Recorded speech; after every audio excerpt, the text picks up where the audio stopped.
I was really excited to show you guys the Pixio Luma OLED Aura Gen 2, but that was back when I saw it for $599. And now, for $699, what do you get? Well, you get the Pixio PX277 OLED Max V2. It's got two names. There's one on the website and one on the box. And you get a, 27-inch 1440p OLED monitor. Let's take a look here. It's flat, not curved. Otherwise, this box would be way bigger. Yeah. What do we got in the box? We got our power brick, external power brick. We've got the rest of our C13 power adapter. We've also got DisplayPort 1.4 and 8K certified braided ultra high speed HDMI cable. That means it's HDMI 2.1. Bottom part of our stand. Oh, this is nice and low profile, pretty flat, square with a, it's only one screw and they're really small columns, but double column design and actually really wide apart too. So this thing's probably pretty stable. Then we've got the rest of our stand. Feels pretty light, but look at that, easy. Very nice. We have a thin panel with a big control box on the back, which is pretty typical for OLEDs. Looks like it's got pretty simple, insert, click, clack, pull it. There's a little locking mechanism back here that you've actually got to push over and then let it come back into place. I don't know how necessary that is. I've never had a monitor fall apart on me, and I've always, just click, clack, pulled them out of the box and it's fine. So it's a choice. I don't know how necessary it is, but here we go. Oh, that's kind of heavy. That's heavier than I was expecting. Actually, really satisfying peel. I don't think it looked very good, but it was very satisfying to do. One thing I totally missed was this thank you card. They've got a little thank you for choosing Pixio, included items, installation guide. As for like design and ergonomics and whatnot, the stand can go actually quite a bit of height adjustment. I love it when they can go basically right to the desk. Kind of pisses me off when it's like more like up here. It's not much of a difference, but sometimes you need all of that clearance. But it can also, should be able to pivot.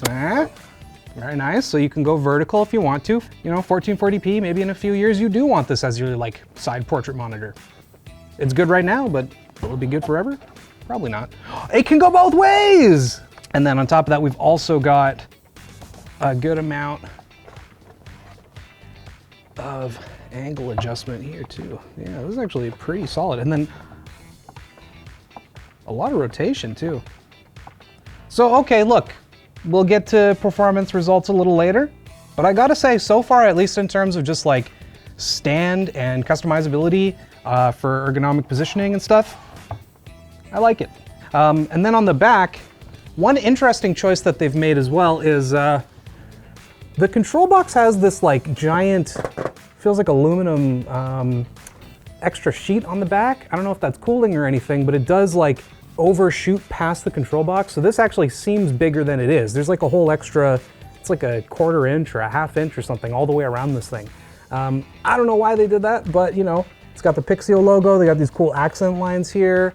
In terms of just design, like, yeah, that's totally fine. But enough about that. Let's talk about the I/O. All right, down here at the I/O, we've got our good old-fashioned Kensington lock, couple of HDMI 2.1 ports, one DP 1.4, USB-C with 65 watts of charging in DP alt mode, USB-B, couple of USB-A ports, and then our power plug. And I almost forgot, it's got a headphone jack.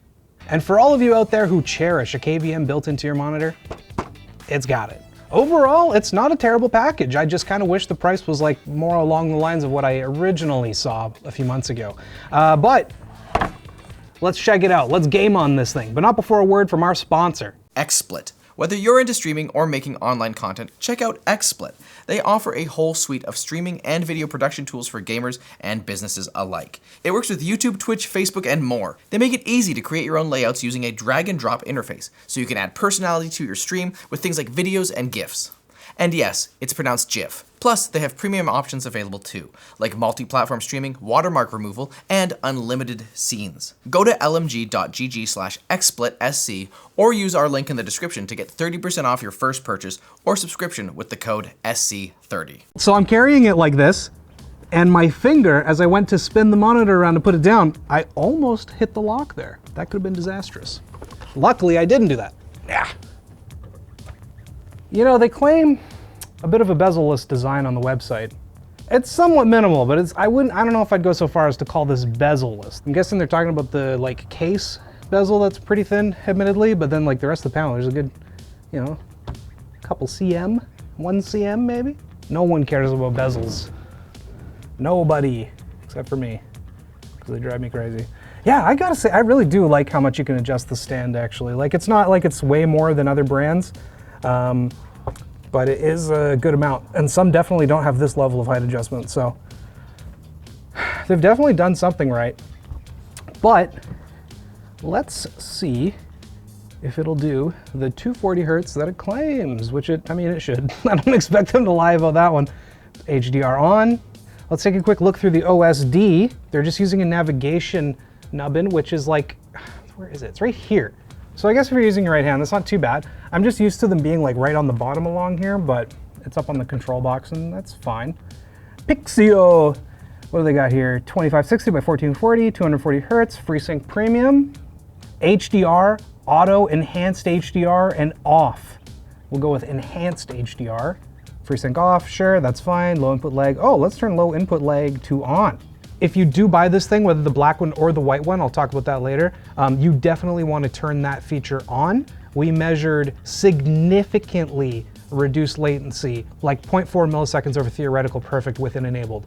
And so I would highly recommend turning that on if you get one. We've also got some, you know, typical gamery stuff, like you put a crosshair on there, FPS counter. I don't know how much I trust the FPS counter, but that's okay. KVM stuff, auto, USB up, Type C, and then screen care. For OLED protection, they've got a few options with screen care and screen deep care. You can set it to, you know, every few hours, tell it to execute now, or just set it to automatic. It also includes a screensaver, which is actually kind of nice. It does come with a 3-year warranty, which has gotten more and more common with OLEDs these days, and I love to see it. I would love a longer warranty, but you know, 3 years, pretty solid. And then what else we got? Just an input selector system setup. We got RGB. Breathing, where's the RGB on this thing? Where are you, RGB? Oh, it's on the sides. Okay, sure. I kind of prefer it on the back, but you know, to each your own. All right, everything's set up, good to go. We're gonna take a look at some HDR content in a second. We've got HDR enabled, and it says, at least according to Windows, that we're gonna get 1,000 nits. We actually did measure brighter than that. We hit over 1,300 nits, so it's gonna get really bright in HDR. I'll tell you that much. At least in the peaks. At least in the peaks. YouTube. This has speakers? What the f***? I wasn't expecting that. Was that listed anywhere, Steven? I didn't see it. Am I blind? All right, whatever. They got a pretty good genuine reaction out of me. I am a huge sucker for speakers in a monitor. I've said it before and I'll say it again. You don't need them most of the time. Headphones are better, proper speakers are better. But in a pinch, you guys. Let's say you've got to move to some weird location for a little while. Boom, you've got speakers. Oh, love a good speaker on my monitor. Let's see how good they are. We'll go to Crab Rave first. I wasn't expecting this. I thought we'd go straight into watching footage. But Crab Rave it is. It's just a couple of 5-watt speakers, but they do the trick. They get the job done. I love to see it. Pixio, you know, it's really too bad that the HDR color accuracy we'll talk about later is not very good, because I actually really like everything else about this monitor so far.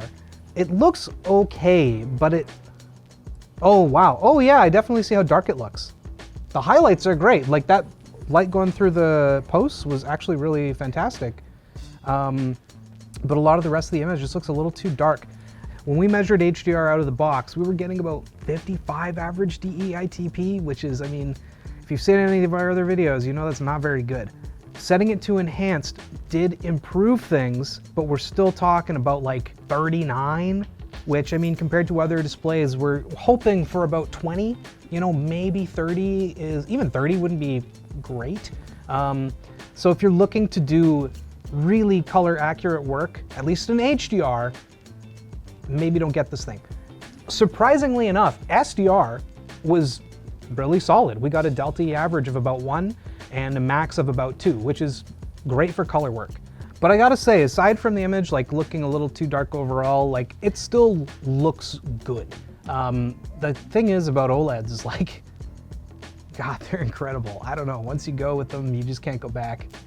Not only do you get self-emissive pixels, but they change so fast that the motion clarity on OLED, doesn't matter whether it's WOLED, QD OLED, new tandem OLEDs, new whatever micro OLED or RGB, it doesn't matter. OLED is so quick that the motion clarity is just phenomenal. So let's game on it. Oh yeah. Like look at this whip. It's crystal clear. Motion clarity, I'm telling you, like, maybe that new G-Sync Pulsar stuff is really gonna make a big difference for IPS displays, but I don't know. At this point, OLED is just getting cheaper and cheaper every year. The HDR does look pretty solid. It's just a little darker than I would expect. Oh shit, I'm getting f***ed up. I haven't played Doom the Dark Ages at all yet. I'm gonna get wrecked so bad. I don't know how to do anything. The monitor is still performing admirably. Like, this is fantastic motion clarity.